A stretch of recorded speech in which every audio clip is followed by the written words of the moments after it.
Hello guys, welcome back to the continuation of Mortemyr The Necromancer adventures. This time we're going to do something slightly different. After the last episode where we completed our objectives and we won the scenario, I started thinking about the progression. Alright, since almost every scenario in Massive Darkness 2 is a one-shot, can be played as a one-shot scenario, I decided to build a little bit of flavor and role-playing aspects around Mortemyr's adventures. Of course, you can play the entire game as a campaign. The campaign rules show up in, I think it's Heavenfall, isn't it? I think it is. We've got Heavenfall somewhere on the shelf behind us. But before we, proceed with Heavenfall and its campaign rules, I'd like to play a little bit with Mortemyr and his skills and learn about his playstyle really. So I've been thinking about the next scenario and the ultimate goal for Mortemyr's quest.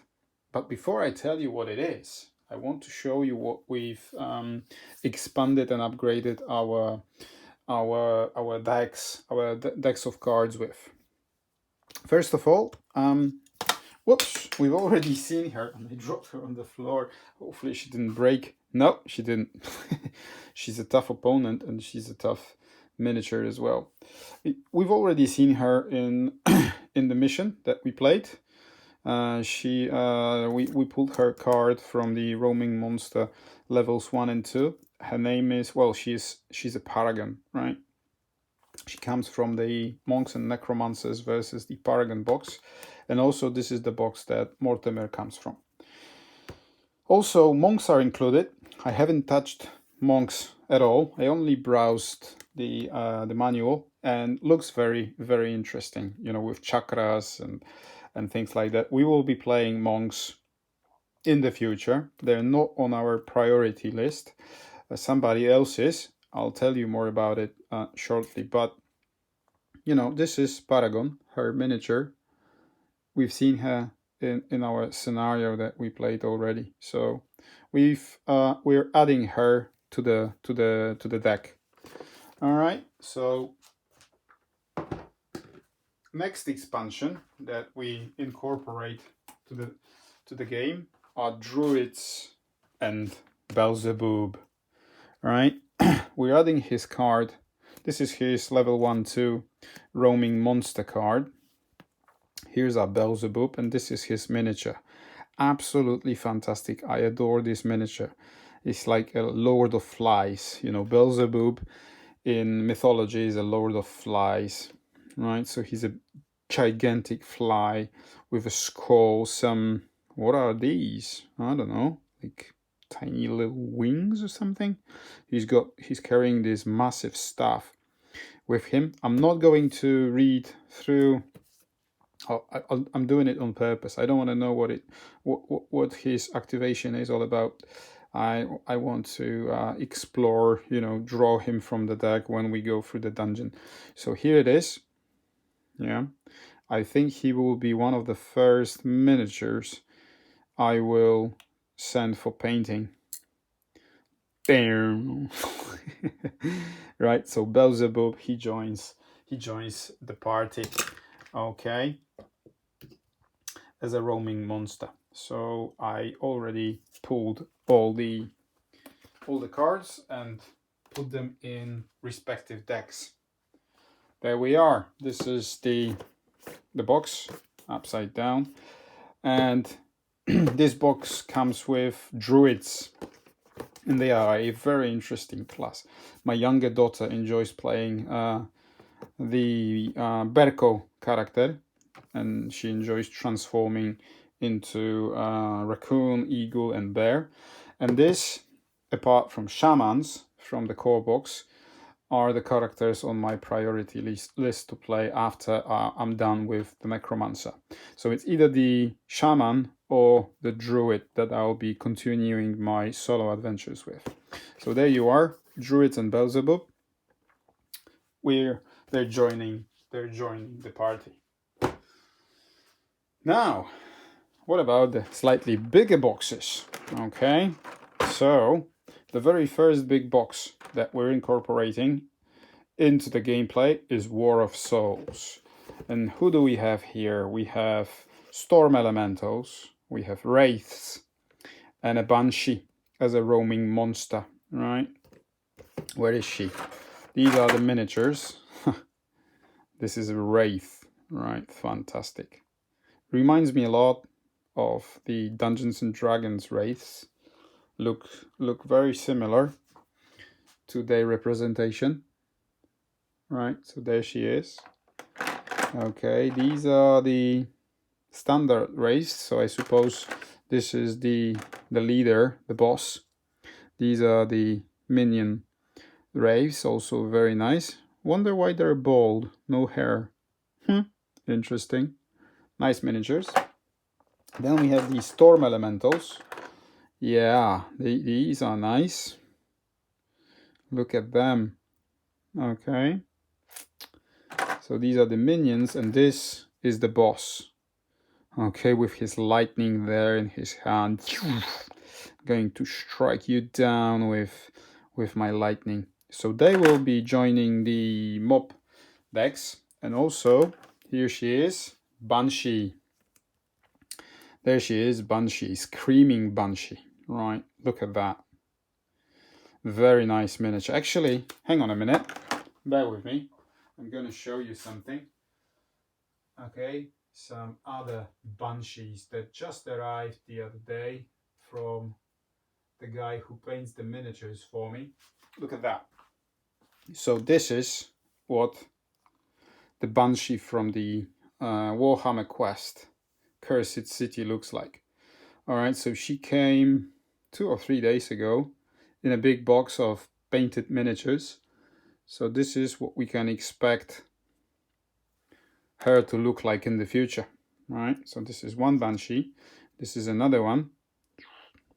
Slightly different. Yeah, she's like, you know, turning, flying away. Yeah, but here she is, the ultimate Banshee of them all. Right, Queen of what's her name? Briarthorn. Yeah, look at that. The thorns swirling out of her hand, a dagger by her waist. Okay, but anyways, that was the Warhammer Quest. Here she is, Banshee. She's joining the party. Okay, so let's put them on the side for just a moment.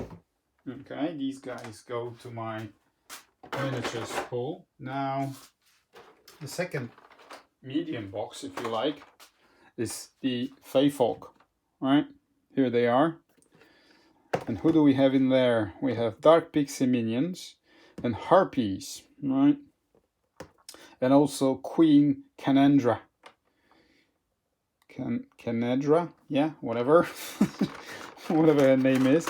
So there we are. We have the miniatures. These are the Dark Pixies minions. Right, like a combination of a pixie with a centipede. Wow. Okay. Wow, maybe it will be better if I show it off like this, or if I can find... No, I don't think I have anything handy. Well, hang on a minute. Let me improvise. Okay, let's have a look. Let me improvise. Yeah, there you go. Is it any better? Is it in focus, or was it better like this? Difficult to say. Okay, so anyways, pixies. Okay, harpies now. Look at the harpies. Wow, I have to say that these are the best harpies I've seen in many different games. Okay, let me show you why. Okay, these are the classic harpies from Descent 2nd edition. While I'm going back to where my MD is laid out, I will also find harpies from a different game. So let me showcase these. Look, these are the harpies from Descent Second Edition. And if you watch my Descent Second Edition playthroughs, you've seen them in one of the scenarios, all right? So this is the minion, and this is the master with her little nest that she's protecting, right? Okay, so very nice minis, but nothing compared to this harpy. Well, look at that. Fantastic. Look at her claws on the rocks there. Spread wings. Wow, fantastic. Okay. The other harpies that I have are from Fantasy Series Season 1. Not bad. Not bad, I have to say. Still very nice. We will have them painted soon. Very nice. Okay. Let's look at the boss. Harpy boss. Look at her. Absolutely fantastic mini. With her headpiece. Again, spread wings, the claws on the rocks. There is some kind of a belt hanging to the side. Fantastic. Okay, but look at the pixie boss guy.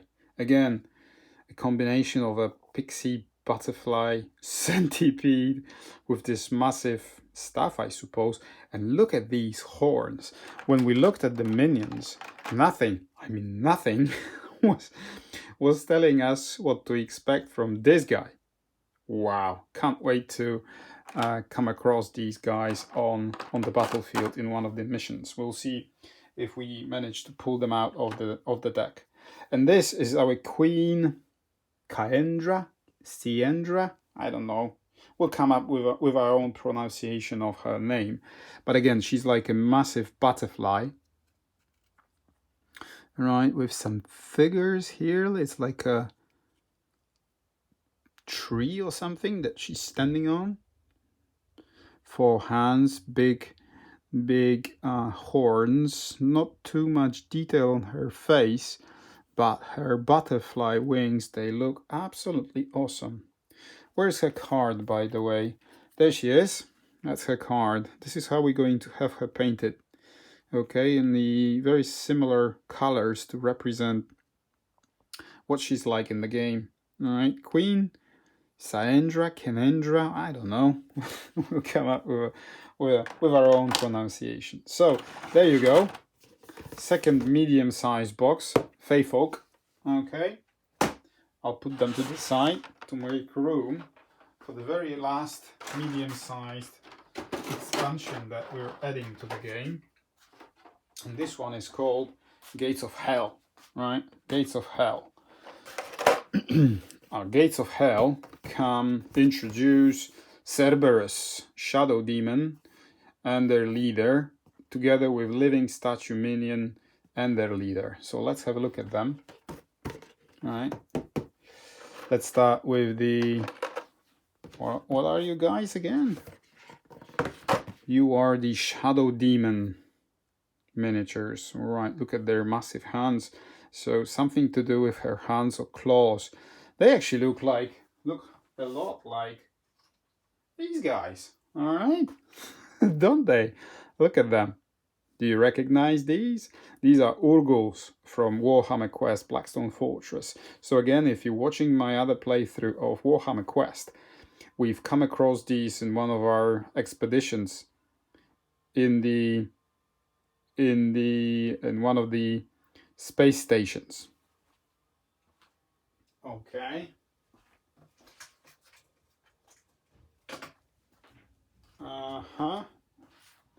So these are our shadow demons. Now let's have a look at living statue minions. So these look like dwarves with massive axes.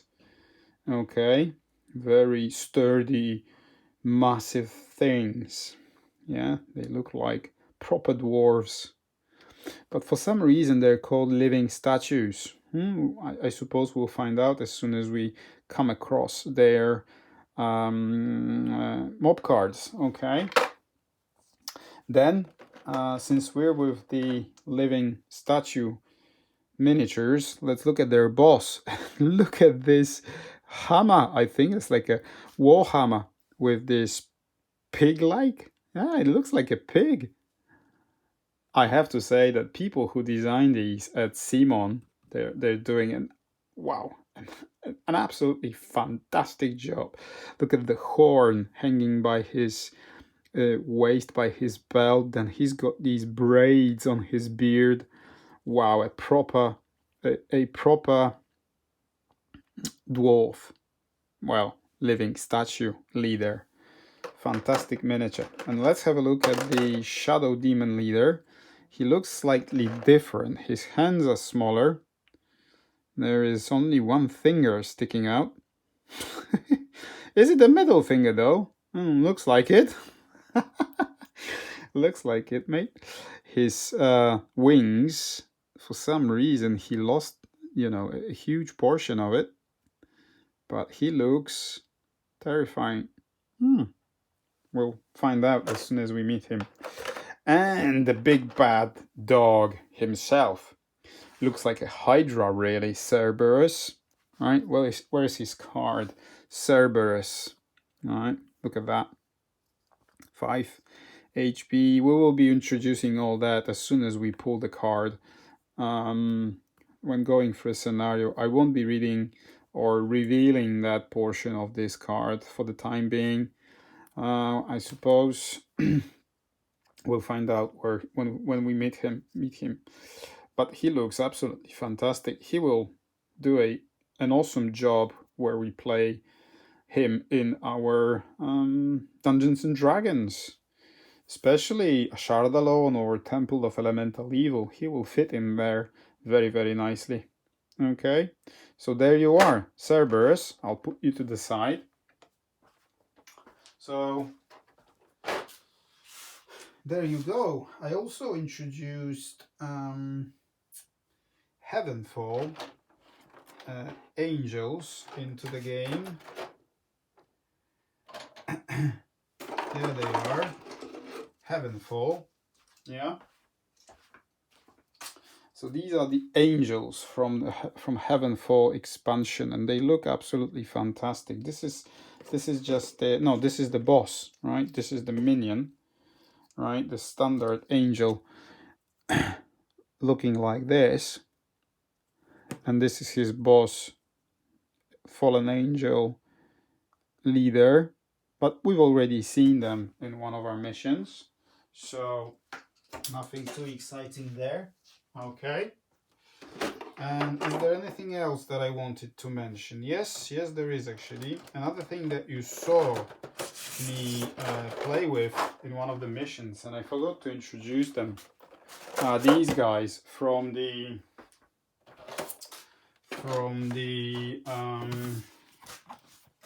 Rainbow Crossing expansion, enemy and campaign box. Okay.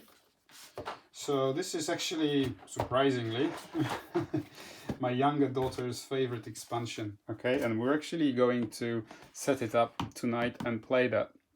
This expansion introduces a lot of interesting things. I think there is a small campaign together with the tiles, and the tiles look absolutely gorgeous, full of teddy bears and sweets and rabbits, stars, right? Rules and quest. You have the campaign rules in here.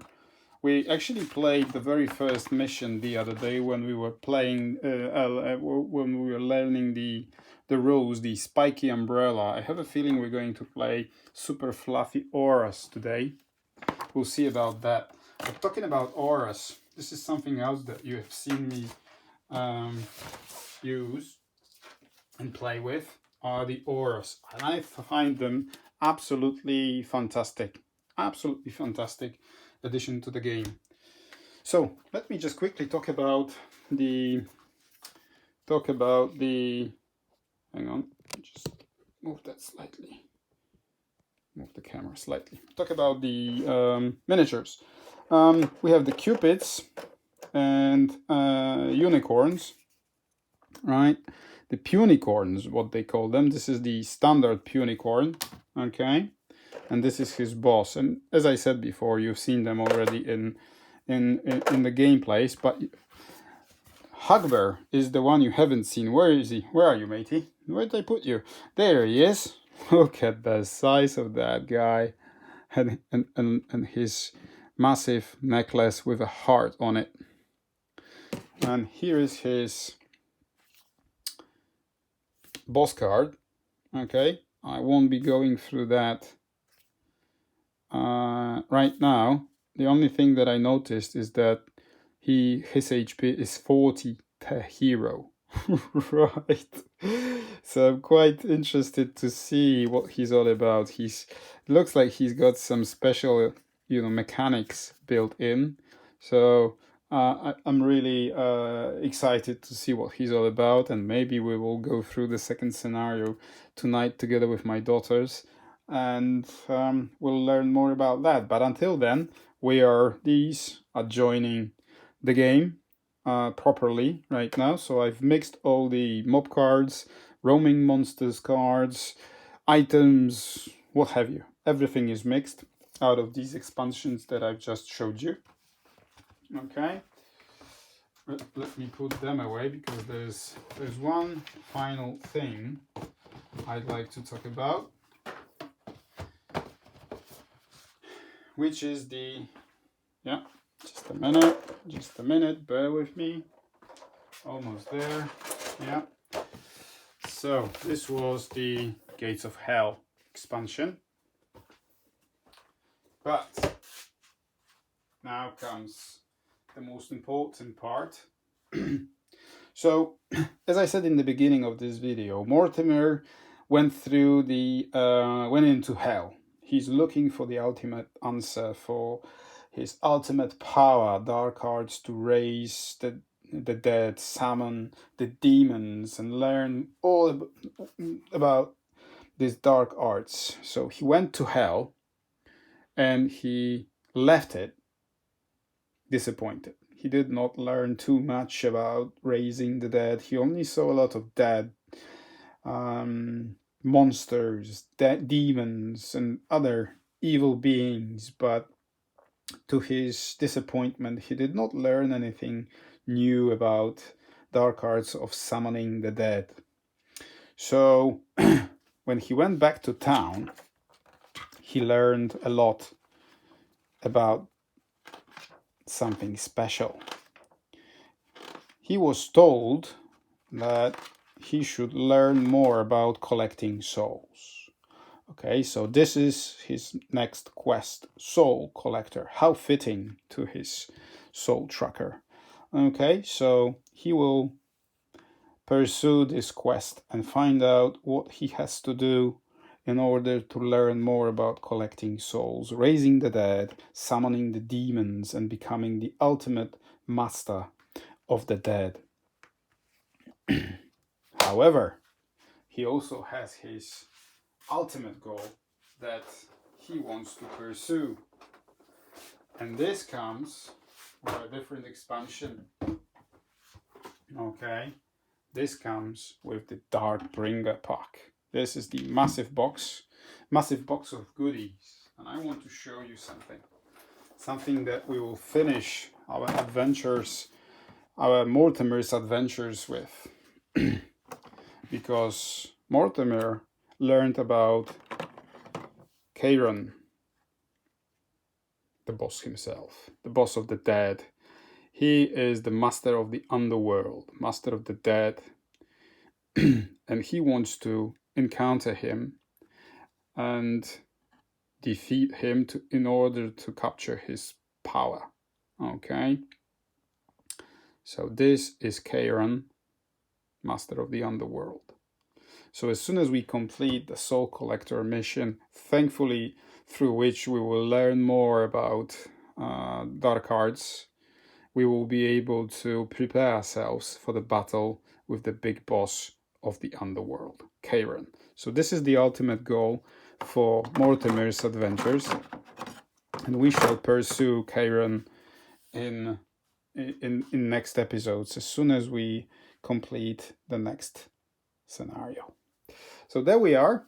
This was something slightly different, a combination of an interludium between the scenarios and also a very fast forward unboxing I'm not very good at unboxing.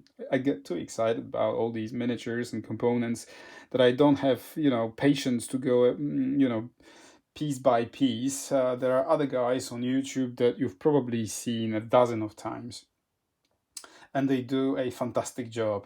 But what I wanted to show you is, the entire collection, almost entire collection, going into our game, into our components that we will be pulling from the treasure, the mobs, the roaming monsters, and bosses. So this K-Run boss is our ultimate goal for this series. Right after that, we will probably go ahead with either Shaman or Druid, and we will see which boss he will go after, or she will go after. Okay, so there you are. That's it for today. Thank you very much for watching. I hope you enjoyed this fast forward unboxing of several different expansion packs for Massive Darkness 2. And I'll see you in the next episode, where we undertake the new mission in preparation for K-Run encounter. Stay tuned. See ya. Bye bye.